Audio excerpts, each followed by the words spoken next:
Hello बच्चों, मैं स्मिता बिजलवान स्वागत करती हूँ आपका आईसीटी वर्चुअल क्लासरूम में। आशा करती हूँ आप सभी स्वस्थ होंगे और अच्छे से अपनी पढ़ाई कर रहे होंगे। बच्चों, आज हम पढ़ने जा रहे हैं क्लास 12 की केमिस्ट्री। और क्लास 12 केमिस्ट्री में हमारा चैप्टर चल रहा था कोऑर्डिनेशन कंपाउंड। तो अपने लास्ट लेक्चर में हम वर्नर्स थ्योरी के बारे में बात कर रहे थे। वर्नर्स थ्योरी हम कंप्लीट कर चुके थे, फिर हम बात कर रहे थे वीबीटी के बारे में। वीबीटी यानी कि वैलेंस बॉन्ड थ्योरी। ठीक है, तो इसी को ही आगे कंटिन्यू करते हैं। एक बार देख लेते हैं क्या क्या पढ़ लिया था हमने। तो वर्नर्स कंप्लीट हो गई थी, तो फिर हमने वीबीटी स्टार्ट की थी। वीबीटी के अलग अलग पोस्टुलेट्स हमने देखे थे। फिर उसके बाद हमने बात की थी और कोऑर्डिनेशन नंबर, हाइब्रिडाइजेशन और मॉलिक्यूलर ज्योमेट्री के बारे में। इसके कुछ एग्जांपल्स भी हमने देखे थे, जहां से हमने एक एग्जांपल अभी लिया है NiCN4 2 नेगेटिव, है ना। ये क्वेश्चन अक्सर एग्जाम में आता है। अगर हाइब्रिडाइजेशन की बात करें तो हमें दिख रहा है इसमें कोऑर्डिनेशन नंबर कितना है, 4। यानी कि या तो sp3 हाइब्रिडाइजेशन होगी या dsp2 हाइब्रिडाइजेशन होगी। ठीक है, लेकिन हमें पता है इसमें तो क्या है, dsp2 हाइब्रिडाइजेशन है और जो इसका ज्योमेट्री है वो है स्क्वायर प्लेनर। ठीक है, ये हमें पता है। वैसे हमें ये सारे एग्जांपल्स ध्यान रखने हैं, किसमें कौन सी ज्योमेट्री है, किसका क्या कोऑर्डिनेशन नंबर है। तो इस तरीके से हमने यहाँ पर एक टेबल बना ली थी। टेबल में हमने देख लिया था अलग अलग कोऑर्डिनेशन नंबर की, अलग अलग हाइब्रिडाइजेशन और उनकी अलग अलग ज्योमेट्री। ठीक है, इतना हमने डिस्कस कर लिया था अपने लास्ट लेक्चर में। फिर हम बात कर रहे थे बच्चों, हमने inner orbital complex, outer orbital complex समझा। फिर हमने देखा कि कुछ लीगेंड्स ऐसे हैं जिनको हम स्ट्रॉन्ग फील्ड लीगेंड कहते हैं। तो जो स्ट्रॉन्ग फील्ड लीगेंड है, जब ये किसी कॉम्प्लेक्स में है तो क्या होगा, तो ये क्या करते हैं, पेयरिंग करते हैं इलेक्ट्रॉन की। जो मेटल आयंस में जो इलेक्ट्रॉन प्रेजेंट होते हैं उनकी पेयरिंग करते हैं, इसीलिए इन्हें कहा जाता है, इसीलिए ये जो प्रोसेस है इसे कहा जाता है स्पिन पेयरिंग। ठीक है, तो ये होती है स्ट्रॉन्ग फील्ड लीगेंड। तो जैसे हमने एग्जांपल भी देखे NH3CN नेगेटिव, ये क्या है, हमारे स्ट्रॉन्ग फील्ड लीगेंड है। इसके अलावा क्या वीक फील्ड लीगेंड भी होते हैं, तो हाँ बिल्कुल, वीक फील्ड लीगेंड भी होते हैं। और वीक फील्ड लीगेंड क्या करते हैं, इसके जस्ट अपोजिट। जैसे स्ट्रॉन्ग फील्ड लीगेंड क्या करते हैं, पेयरिंग करते हैं मेटल में, तो वीक फील्ड लीगेंड पेयरिंग नहीं करते हैं। सिंपल। चल, तो हम यहाँ पर एक क्वेश्चन देख रहे थे, एक क्वेश्चन हमने यहाँ पर सॉल्व किया था, लगभग कर लिया था। तो सबसे पहले हमने देखा, ये हमारे पास क्वेश्चन है NiCN4 2 नेगेटिव, ये हमारे पास कोऑर्डिनेशन कंपाउंड है। इसकी हमें ज्योमेट्री और हाइब्रिडाइजेशन और मैग्नेटिक नेचर निकालना था। तो हमने इसकी हाइब्रिडाइजेशन निकाल ली थी, ज्योमेट्री और मैग्नेटिक नेचर आपको होमवर्क दिया गया था कि आपको मैग्नेटिक नेचर और ज्योमेट्री फाइंड करनी है। तो यहाँ पर बच्चों, तो हमने जो जो अभी तक पढ़ लिया था उसको एक बार रिवाइज कर लेते हैं। ठीक है, सबसे पहले हमने देखा कि पहले हमें देखना है इलेक्ट्रॉनिक कॉन्फ़िगरेशन, देन हमें देखना है कि ऑक्सीडेशन स्टेट कितनी है। ऑक्सीडेशन स्टेट पता चल गई तो हम निकाल लेंगे क्या आ गया यहाँ पे, कॉन्फ़िगरेशन 3d8 आ गई। फिर हमने इलेक्ट्रॉन की फिलिंग की इन डिफरेंट ऑर्बिटल्स में। तो हमने देखा कि यहाँ पर ये जो लीगेंड है, ये जो CN है, ये क्या है, एक स्ट्रॉन्ग फील्ड लीगेंड है। तो ये क्या करेगा, इलेक्ट्रॉन की पेयरिंग करेगा। जब ये इलेक्ट्रॉन की पेयरिंग करता है तो यहाँ से एक इलेक्ट्रॉन उठ करके, ऐसा बोल सकते हैं हम, यहाँ से इलेक्ट्रॉन उठ करके यहाँ चला गया, है ना। इसी तो हुई पेयरिंग, इलेक्ट्रॉन यहाँ चला गया। फिर हमारा ये जो डी वाला, ये वाला शेल था, ये क्या हो गया, खाली हो गया। फिर हमें क्या, हमने यहाँ पर 3d में से d 4s और p के 2 ऑर्बिटल्स, क्योंकि कोऑर्डिनेशन नंबर कितने, 4, तो केवल कितने, 4, कितने बॉक्स चाहिए हमको, 4 ही तो चाहिए। तो यहाँ पर इनकी इंटरमिक्सिंग होगी। इंटरमिक्सिंग के बाद हमें मिल जाएगा DsP2 हाइब्रिडाइजेशन वाले ये ऑर्बिटल। ठीक है, फिर यहाँ पर लीगेंड्स के साथ ये बॉन्ड बनाएंगे, कोऑर्डिनेट बॉन्ड यहाँ पर बनेगा। सिंपल।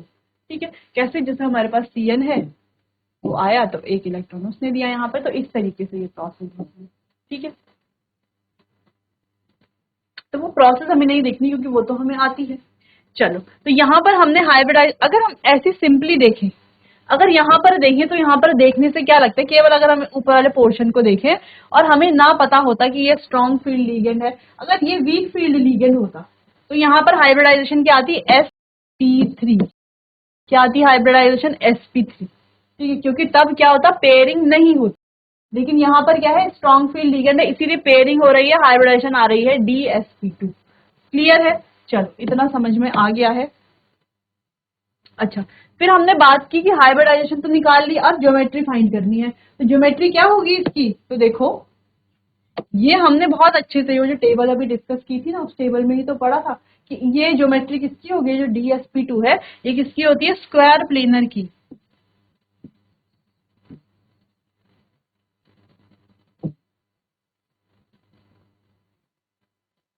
इसकी होती है स्क्वायर प्लेनर की। और अगर इसके मैग्नेटिक नेचर की बात करें तो क्या यहाँ पर कोई अनपेयर्ड इलेक्ट्रॉन दिख रहा है? No unpaired electron, no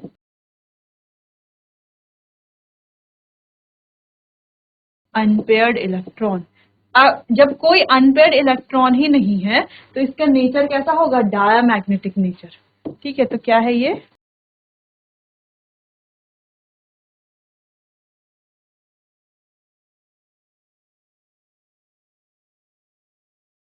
diamagnetic nature. अब देखो इसमें इनर ऑर्बिटल यूज हुआ है, तो इसे हम क्या कहेंगे, लो स्पिन या हाई स्पिन, या कहेंगे लो स्पिन कॉम्प्लेक्स। ये हमने डिस्कस किया था ना यहाँ पर कि इनर डी ऑर्बिटल कॉम्प्लेक्स, लो स्पिन और स्पिन पेयर्ड कॉम्प्लेक्स। अगर आउटर ऑर्बिटल कॉम्प्लेक्स हो तो हाई स्पिन या स्पिन फ्री कॉम्प्लेक्स। ठीक है, तो ये क्या है, लो स्पिन या स्पिन पेयर्ड कॉम्प्लेक्स। तो हम क्या कहेंगे, यहाँ पर इनर ऑर्बिटल यूज हुआ है तो हम इसे क्या कहेंगे, लो स्पिन कॉम्प्लेक्स या इनर ऑर्बिटल कॉम्प्लेक्स भी बोल सकते हैं। आप नोट कर लीजिए यहाँ पर, तो एक पॉइंट करके यहाँ पे नोट कर लेंगे, इनर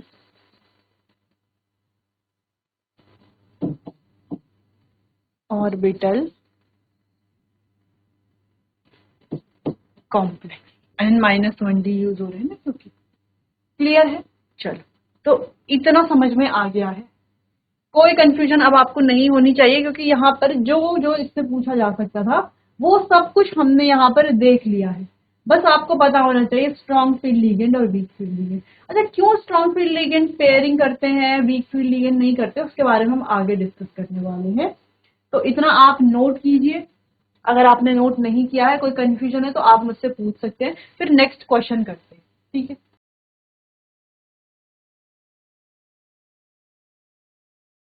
चलिए आगे बढ़ते हैं, नेक्स्ट क्वेश्चन करते हैं। ठीक है, नेक्स्ट क्वेश्चन है,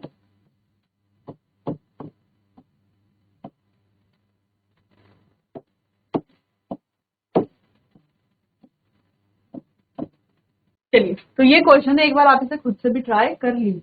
ठीक है, तो चलिए यहाँ पर, अच्छा ये क्वेश्चन इस वाले क्वेश्चन से सेम लग रहा है क्या? नहीं, देखो एकदम सेम तो नहीं लग रहा है, क्योंकि वहां पे CN था, यहाँ पर हमने क्या लिया है, CL लिया है। ठीक है, तो इलेक्ट्रॉनिक कॉन्फ़िगरेशन के बारे में बात करते हैं। तो निकल की इलेक्ट्रॉनिक कॉन्फ़िगरेशन क्या है,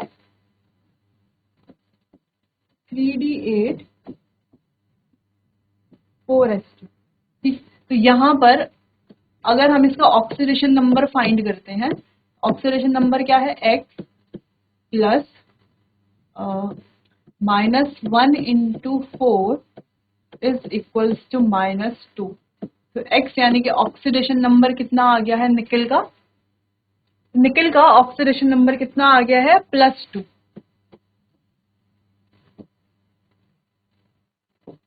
चलिए, तो यानी कि ये Ni जो है, यहाँ पर कर लेंगे, ये Ni क्या है, +2 में, ये हो जाएगा 3D8। ठीक, क्या हो जाएगा, 3D8। सिंपल है, इतना तो समझ में आ गया। अब अगर हम यहाँ पर कोऑर्डिनेशन नंबर की बात,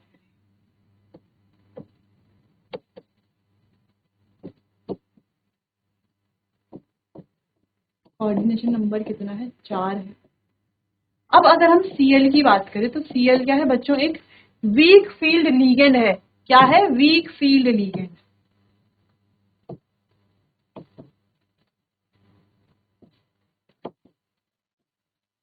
इसका मतलब है यहाँ पर क्या होगा, नो पेयरिंग। यहाँ पर किसी प्रकार की कोई पेयरिंग नहीं होगी। कैसे होगी पेयरिंग, नहीं होगी। ठीक है, वीक फील्ड लीगेंड है क्योंकि। अब देखो, ये था हमारे पास 3D,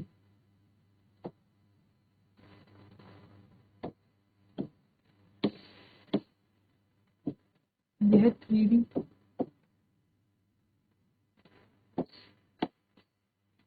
ये आ गया 4s,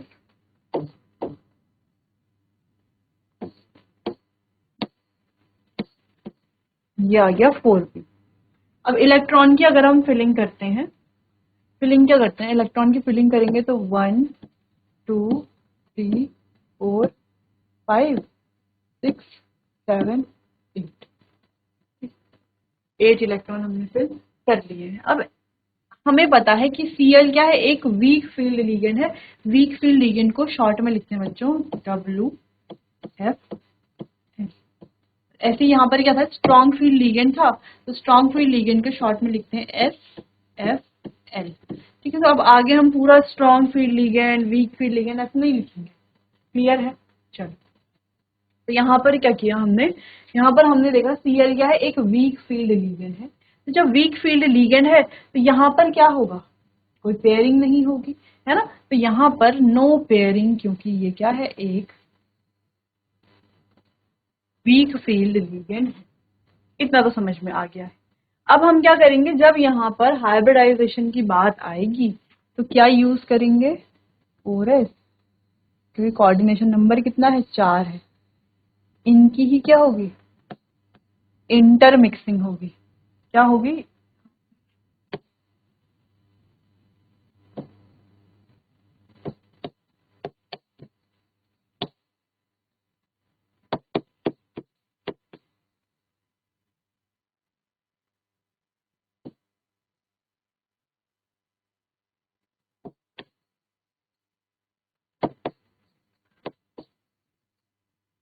इंटरमिक्सिंग होगी। ठीक, तो हमें क्या मिल जाएगा, हमें मिल जाएगा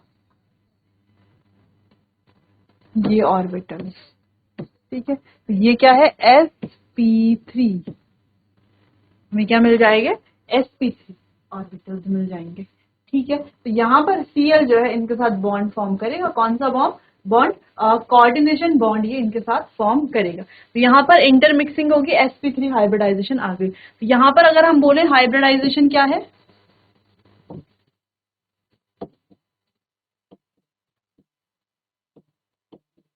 हाइब्रिडाइजेशन क्या है, हाइब्रिडाइजेशन है sp3, कोऑर्डिनेशन नंबर था 4। तो देखो कोऑर्डिनेशन नंबर 4 जब है तो दो हाइब्रिडाइजेशन हो सकती है ना, दो कौन सी, एक तो हो सकती है sp3 और एक हो सकती है dsp2। क्लियर है, ये दोनों हो सकती हैं। तो इन दोनों में से, इसीलिए तो हमने यहाँ पे दो, देखो ये भी कोऑर्डिनेशन नंबर 4 है, ये भी कोऑर्डिनेशन नंबर 4 है, दोनों का क्वेश्चन हमने किया। लेकिन यहाँ पर हाइब्रिडाइजेशन है sp3, यहाँ पर देखो हाइब्रिडाइजेशन क्या है, dsp2।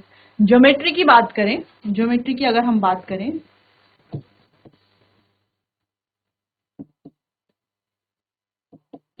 तो यहाँ पर ज्योमेट्री क्या आएगी बच्चों, ज्योमेट्री है टेट्राहेड्रल। ठीक है,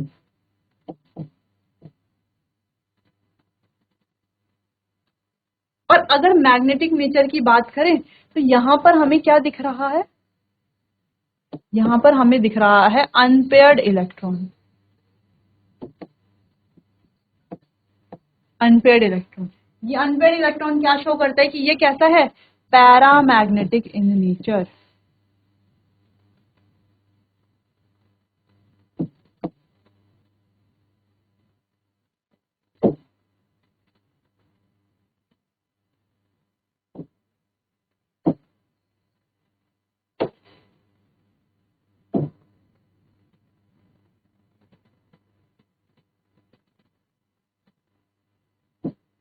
पैरामैग्नेटिक इन नेचर, कैसा है ये, पैरामैग्नेटिक नेचर का है। तो लगभग सारी चीजें हमने देख ली कि मैग्नेटिक नेचर क्या है, पैरामैग्नेटिक है, ज्योमेट्री क्या है, टेट्राहेड्रल है, हाइब्रिडाइजेशन क्या है, sp3 हाइब्रिडाइजेशन यहाँ पर है। ठीक है, अब बाकी ये जो Cl है ये क्या है, एक वीक फील्ड लिगेंड है, जिस वजह से यहाँ पर कोई भी पेयरिंग नहीं होगी। ठीक है, तो ये पेयरिंग वाले को आप अच्छे से ऐसे दिखा, यहाँ पर कोई भी पेयरिंग नहीं। क्लियर है, तो ये आ गई sp3 हाइब्रिडाइजेशन। क्लियर, चलिए इतना आप नोट कर लीजिए, फिर कुछ और क्वेश्चंस भी करेंगे, नोट कीजिए इतना।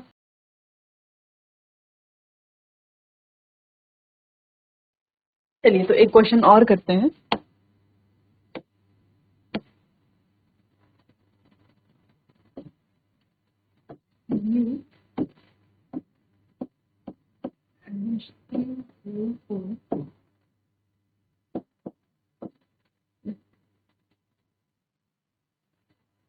ये क्वेश्चन आप कीजिए, ये इम्पोर्टेंट क्वेश्चन है क्योंकि यहाँ पर एक एक्सेप्शनल केस बनता है। ठीक है, तो इस क्वेश्चन को पहले ही हम यहाँ पर बच्चों स्टार मार्क कर लेंगे क्योंकि ये एक इम्पॉर्टेंट क्वेश्चन है।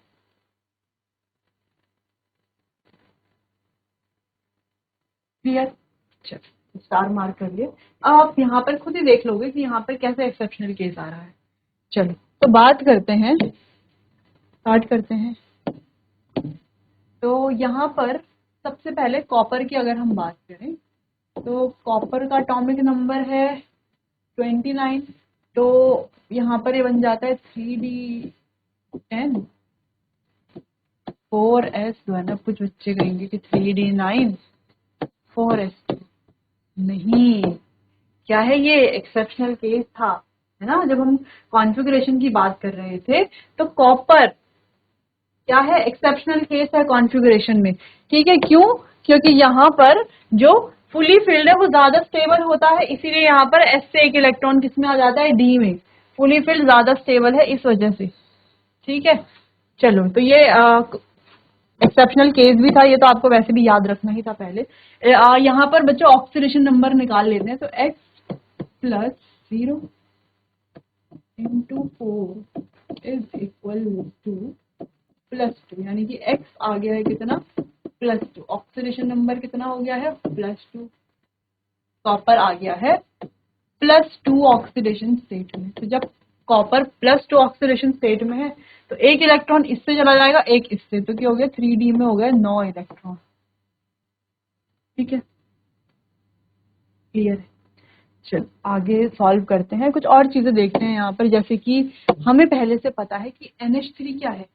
अगर हम NH3 की बात करते हैं, NH3 क्या है, एक स्ट्रॉन्ग फील्ड लीगेंड है। स्ट्रॉन्ग फील्ड लीगेंड है तो यहाँ पर क्या होगी, पेयरिंग विल,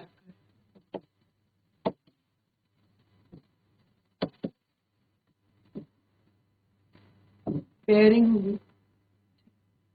बाकी तो अभी हम फाइंड करेंगे द मैग्नेटिक नेचर, हाइब्रिडाइजेशन, सारी चीजें। बस इतना हमें पता है, और पता है हमें कोऑर्डिनेशन नंबर। कोऑर्डिनेशन नंबर को शॉर्ट में ऐसे लिख लेंगे, कोऑर्डिनेशन नंबर कितना है, 4। तो कोऑर्डिनेशन नंबर 4 है तो इलेक्ट्रॉनिक जो हाइब्रिडाइजेशन है, या तो sp3 होगी या तो dsp2 होगी, है ना। ये क्या होता है, टेट्राहेड्रल, और ये होता है स्क्वायर प्लेनर। या टेट्राहेड्रल होगा या स्क्वायर प्लेनर होगा, इतना हमें कंफर्म है। ठीक है, चलो आगे सॉल्व करते हैं इसको।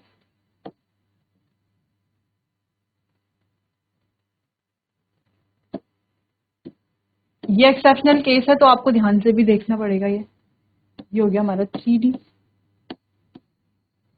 ये हो गया 4s,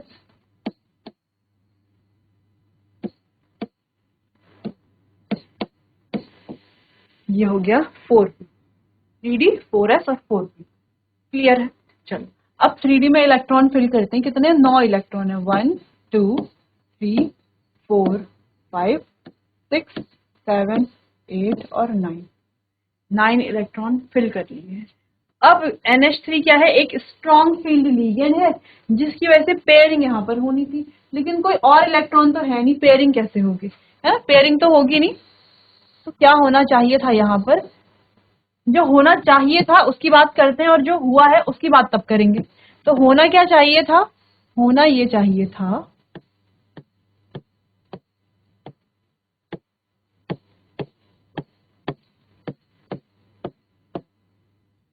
डी 4s और 4p। तो होना ये चाहिए था कि पेयरिंग तो हो नहीं पाएगी यहाँ पर, कि कोई और इलेक्ट्रॉन नहीं। पेयरिंग तो तब होती ना, यहाँ पे कहीं पे इलेक्ट्रॉन होता, फिर वो आता, फिर पेयरिंग होती। एक ही इलेक्ट्रॉन है, एक इलेक्ट्रॉन किसके साथ पेयर करेगा, अकेला इलेक्ट्रॉन। ठीक है, तो क्या हुआ यहाँ पर, होना चाहिए था, ये होना चाहिए था। फिर हमारे पास 4 कोऑर्डिनेशन नंबर है, यानी कि 4 वेकेंट ऑर्बिटल हमें चाहिए, जो कि हमें यहाँ पे दिख रहे हैं 4। तो यहाँ पर sp3 हाइब्रिडाइजेशन आ जानी चाहिए थी, ऐसा होना चाहिए था। लेकिन ऐसा यहाँ पर नहीं होता, ट्रांसफेरेंस इफेक्ट की वजह से एक इलेक्ट्रॉन जो है यहाँ से 4p में जंप करता है। ठीक है, तो ये जो एक इलेक्ट्रॉन था यहाँ पर, ये चला गया कहां पर, 4p में। इस वजह से इसका रीजन भी हम लिख लेंगे, ड्यू टू,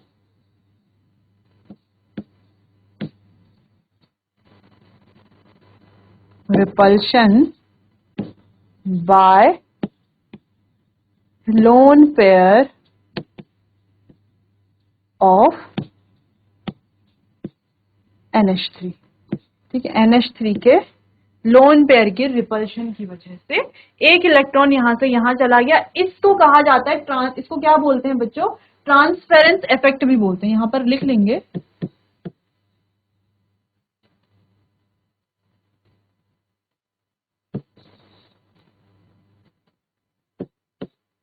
ठीक है। अब क्या हो गया, अब हमें चाहिए 4 वेकेंट ऑर्बिटल्स। 4 वेकेंट ऑर्बिटल कहां से मिलेंगे, देख लीजिए। तो 1 2 3 और 4, यही तो है 4 वेकेंट ऑर्बिटल। अब अगेन जो हो ही रहा था अभी तक, जो हम कर ही रहे थे, इनकी होगी इंटरमिक्सिंग। ठीक है, समझ में आ रहा है कॉन्सेप्ट, इनकी होगी इंटरमिक्सिंग। ये एक्सेप्शनल केस भी है, पर इसलिए आपको ये देखना है, इसलिए इंपॉर्टेंट है, इसीलिए यहाँ पे 1 स्टार बना हुआ था, एक और बना देते हैं।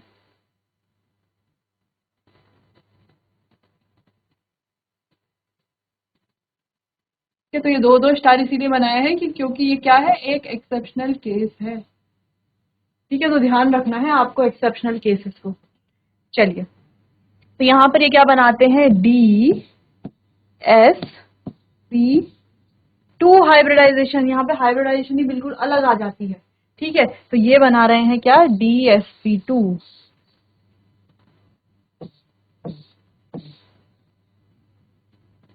ये भी DsP2। अच्छा, ये DsP2 ऐसे नहीं होता कि ये D है, ये S है, ये P है, ये P है, नहीं, ये भी DsP2, ये भी सारे क्या है, सेम है ना। हाइब्रिडाइजेशन को हम कैसे समझते हैं, मान लो हमारे पास क्या है, 1 2 3, 3 हमारे पास बूंदी के लड्डू है, और हमारे पास एक आ जाता है थोड़ा सा डिफरेंट, जो कि हमारे पास इस तरीके से ब्लू कलर का कोई लड्डू है ना। 3 और 1 4, 4 लड्डू हैं टोटल। तो क्या किया जाएगा, इन लड्डुओं को, सब लड्डुओं को क्या किया जाएगा, चूरा जाएगा, है ना। इनका चूरा बना करके इस तरीके से, सबका चूरा बना करके,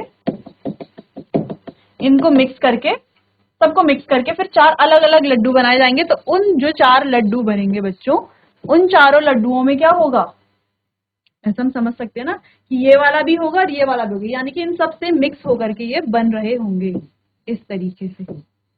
तो इसमें क्या होंगे, सबके गुण होंगे। जैसे हम यहाँ पर बोल रहे हैं कि जो ऑर्बिटल्स हैं, तो ये डी, ये एस, ये पी, नहीं, ये पूरा DsP2, ये भी सारे के सारे क्या है, केवल DsP2 होंगे। ठीक है, इस तरीके से। चलिए, तो इसीलिए हम क्या बोल रहे हैं, इस प्रोसेस को यहाँ पर क्या बोलते हैं हम, इंटरमिक्सिंग होती है।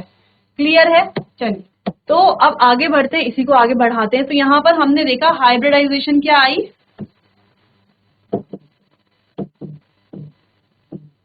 हाइब्रिडाइजेशन आई है बच्चों DsP2। हाइब्रिडाइजेशन DsP2, तो ज्योमेट्री क्या होगी DsP2 की, स्क्वायर प्लेनर। ठीक है, अगर हम यहाँ पर मैग्नेटिक नेचर की बात करें, तो एक अनपेयर्ड इलेक्ट्रॉन दिख रहा है। एक अनपेयर्ड इलेक्ट्रॉन की वजह से क्या होगा, यहाँ पर क्या है, अनपेयर्ड इलेक्ट्रॉन है, जिस वजह से यहाँ पर जो मैग्नेटिक नेचर है वो क्या होगा, पैरामैग्नेटिक।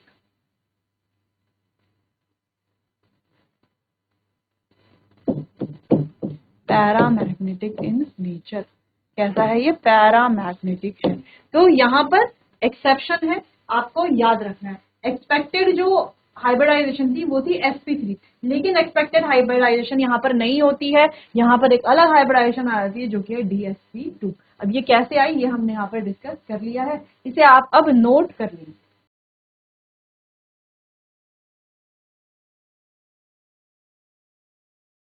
तो चलिए बच्चों, आज के लिए इतना ही, मिलते हैं अपने आने वाले अगले सेशन में। तब तक के लिए आपका बहुत बहुत धन्यवाद।